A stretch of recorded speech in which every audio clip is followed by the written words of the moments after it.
होंगे यही झमेले, ये जिंदगी के मेले। क्या आपको मालूम है कि 1951 की शुरुआत में हिंदी सिनेमा के महान गायक मोहम्मद रफ़ी को ये लगने लगा था कि उनके गाने हिंदी सिनेमा के दूसरे महान गायकों मुकेश और तलत महमूद की तुलना में ज्यादा प्रभाव नहीं छोड़ते? क्या आपको मालूम है कि उस दौर में मुकेश और तलत महमूद यदि अपने 4 गाने रिकॉर्ड करवाते थे तो मोहम्मद रफ़ी सिर्फ एक। फिर क्या हुआ था, जानने के लिए कीजिए थोड़ा इंतजार और देखते रहिए ब्लैक एंड व्हाइट।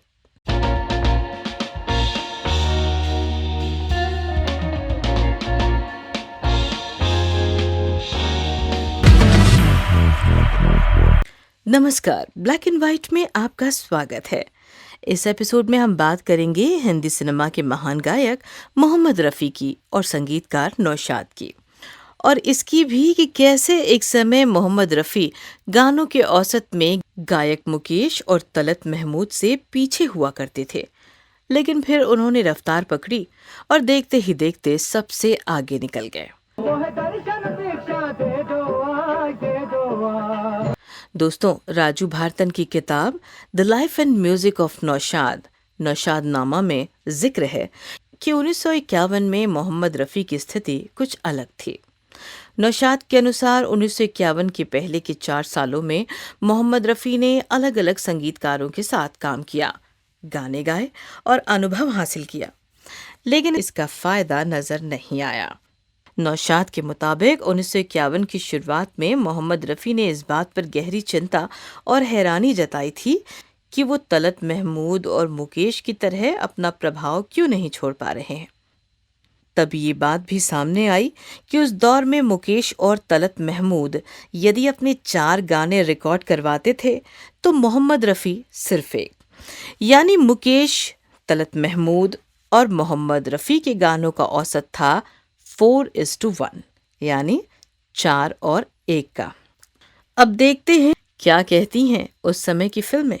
आए जागीत मिलन के, तू अपनी लगन के।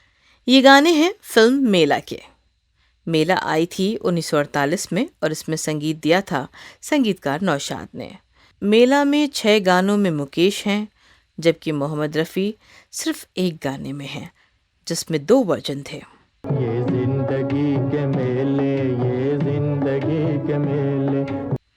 अब चलते हैं 1949 में। झूम झूम के नाचो नाचो आज, गाओ खुशी के गीत हो।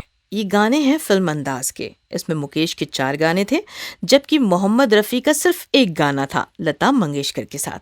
राज दिल के तो निगाहों से अदा होते हैं। अंदाज में भी संगीत दिया था नौशाद ने। मिलने वाले कहीं उल्फत में जुदा होते हैं। अब चलते हैं 1950 में। इस साल एक फिल्म आई थी, नाम था आरज़ू, जिसमें तलत महमूद का एक बेहद मशहूर गाना है।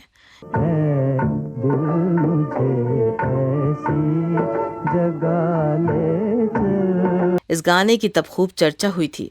इस गाने ने अपना खूब प्रभाव छोड़ा था। 1950 में ही नौशाद की एक और फिल्म आई थी, बाबुल। इस फिल्म में मोहम्मद रफ़ी के 2 गाने थे, जबकि तलत महमूद के 5। ही आंखें दिल हुआ दीवाना किसी का। अब चलते हैं 1951 में। 1951 में आई थी राज कपूर की फिल्म आवारा। दम भर जो इधर मुंह तेरे ओ चंदा। आवारा में मोहम्मद रफ़ी के 1 गाने के मुकाबले मुकेश के 3 गाने हैं। मैं उनसे प्यार कर लूंगा, नजरें तो 4 कर लूंगा। 1951 में ही एक और फिल्म आई थी, मदहोश। इसमें भी तलत महमूद ने एक बड़ा लोकप्रिय गाना गाया था। तेरी याद में तुम आंसू बहाना। इस गाने में संगीत दिया था मदन मोहन ने। नदी को जलाना, मुझे भूल जाना। कहा जाता है कि जब 1951 की शुरुआत में मोहम्मद रफ़ी ने नौशाद से अपनी ये पीड़ा बताई थी, उस वक्त संगीतकार नौशाद बैजू बावरा पर काम कर रहे थे।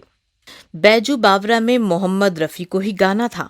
नौशाद ने तब मोहम्मद रफ़ी की बात सुनकर कहा था, ये समय खुद को साबित करने का है।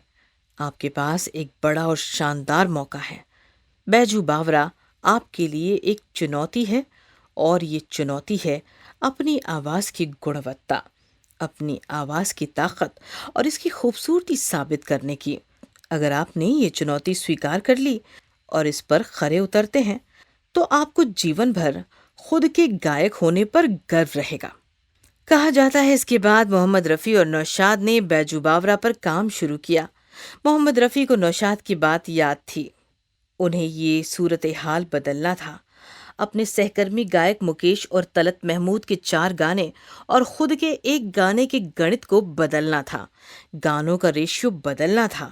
कुछ ऐसा गाना था कि गायक मुकेश और तलत महमूद की तरह उनके गाने भी प्रभाव छोड़े। लिहाजा मोहम्मद रफ़ी ने बैजू बावरा में अपना सब कुछ लगा दिया।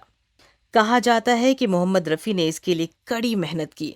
किताब नौशाद नामा के अनुसार नौशाद और मोहम्मद रफ़ी ने बैजू बावरा के गाने ओ दुनिया के रखवाले के लिए 21 दिन अभ्यास किया।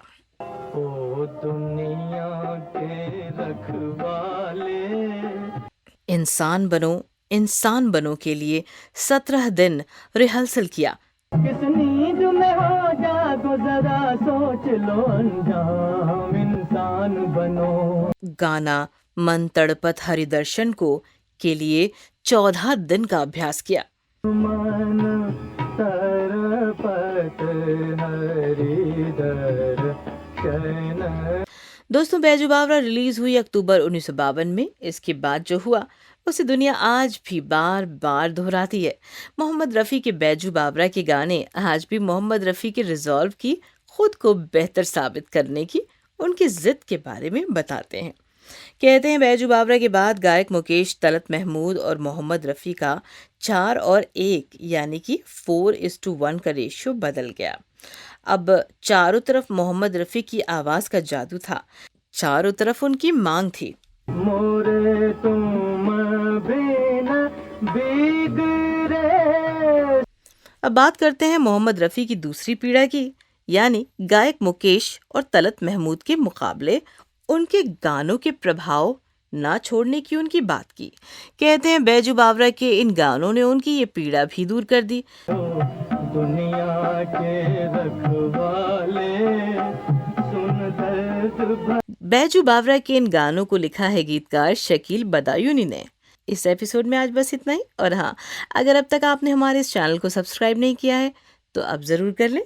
तो अगले एपिसोड में आपसे फिर होगी मुलाकात। तब तक के लिए हमें दीजिए इजाज़त। नमस्कार।